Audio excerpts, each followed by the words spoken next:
No, not your soup or salad. It's either soup or salad. And of course, those infamous breadsticks. The promotion runs from August 25th through November 16th, and I make a great plus one if anyone wants to invite me. Olive Garden is bringing back a popular value promotion, the same price that it used to be when the so-called never-ending pasta bowl. Yeah, the deal returns next week for only $13.99. Customers can order unlimited pasta along with unlimited soup or salad. Some missions are doomed before they begin. Olive Garden's shrimp scampi looks like a precision strike, but lands more like friendly fire. Rubbery shrimp, a puddle of oil, and $20 gone in seconds. A woman suing Olive Garden, claiming that she burned her throat so badly with a stuffed mushroom that she believed death was imminent. Danny Howard says she was not made aware that the mushrooms were extremely hot at the Tarrant County restaurant. She says after going home, she felt she still needed to see a doctor and claims her throat began to close on her way there. She says she frantically called 911, and that's when she claims she thought she was going to die. When she took a bite, she says her throat immediately started to burn.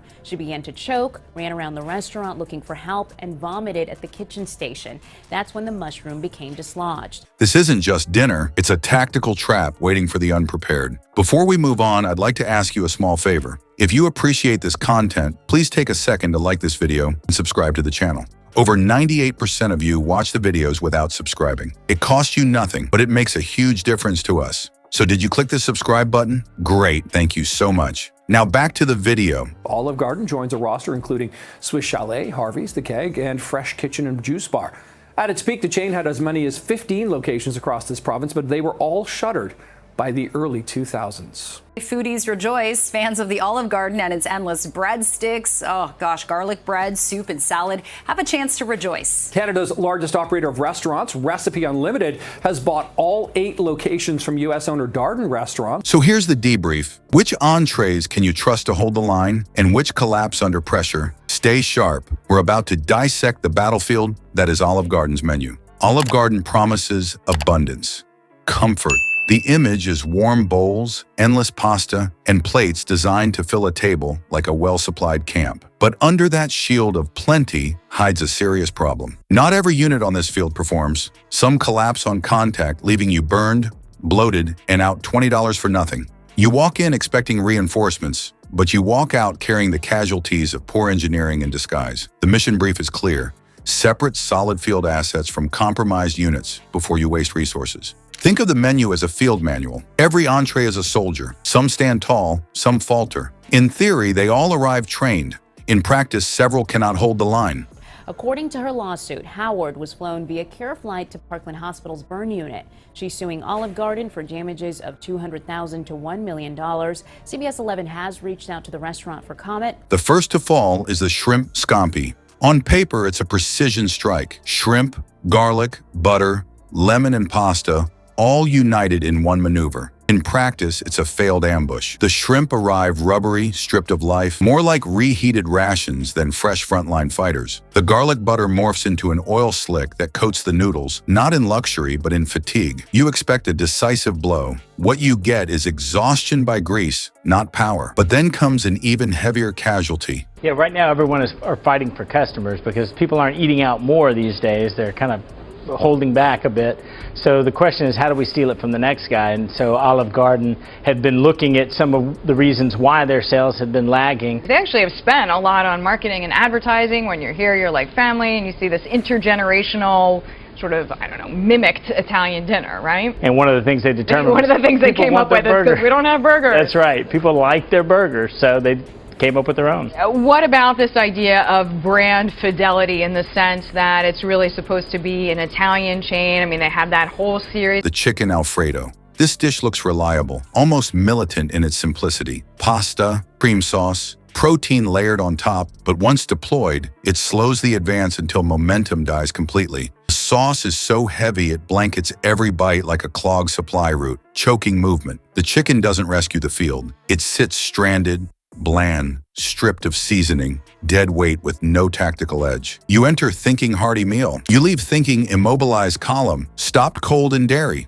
Yeah, I mean, that's one of the issues for them is how do you go and get market share, but kind of stay to your roots without muddling the process. But also it just becomes tricky when it comes to managing those menus and managing your costs and everything that comes with a wider menu. Meanwhile, the eggplant parmesan attempts to play defense. This should be the wall. Crispy breading, layered with sauce, standing tall. Yet the structure collapses on impact. The breading, limp, the sauce, a lifeless red paste with no firepower. The eggplant itself, soggy and soft, slides out of formation. Instead of holding the line like a seasoned garrison, it gives way at the first push, leaving you defenseless. What should have been a shield becomes an open breach, exposing the failure beneath. The lasagna classico moves in next, and here is where the artillery misfires. You expect staggered force, layers of pasta, ricotta, sauce, meat creating waves of flavor, but the barrage lands off target. Noodles arrive limp, absorbing nothing. Ricotta stands watery, unable to support. The red sauce shifts toward a single-note sweetness, drowning detail.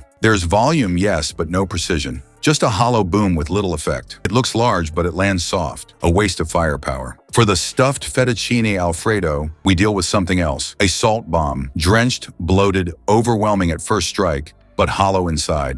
Every forkful hits with sodium force, numbing the field. There's no depth, no battle rhythm, just a barrage that floods the senses until the only tactic left is retreat. An expensive missile with no payload. Then the tour of Italy. 3 already heavy entrants loaded onto one battlefield. Chicken parmesan, lasagna, fettuccine Alfredo. Variety sounds like backup troops, but stacked together, it becomes an endless grind. Each dish already struggled alone. Together, they form a logistical nightmare, a convoy too heavy to move, collapsing under its own weight. You start with hope for range. You finish overwhelmed, fatigued, defeated by sheer volume and mediocrity. And when you think the extraction plan will offer relief, tiramisu arrives. This should be the graceful exit, the closing act meant to lift morale. Instead, it's a failed retreat. Layers sag with moisture, flavor dulled, textures collapsing like vehicles stuck in mud. Instead of a clean end, you're left with soft rubble, an uninspired close to an already costly campaign. 7 units assessed. All compromised. Grease fatigue, clogged supply, soggy defenses, misfired barrages, salt floods, logistical collapse, and a failed retreat. Everyone breaks under pressure. Everyone wastes your resources. The intel is now locked. These are red flags you must identify, dishes that cannot be trusted in the field. What would you do if the choice landed in front of you? Press forward with a broken squad or save your strength for the right reinforcements?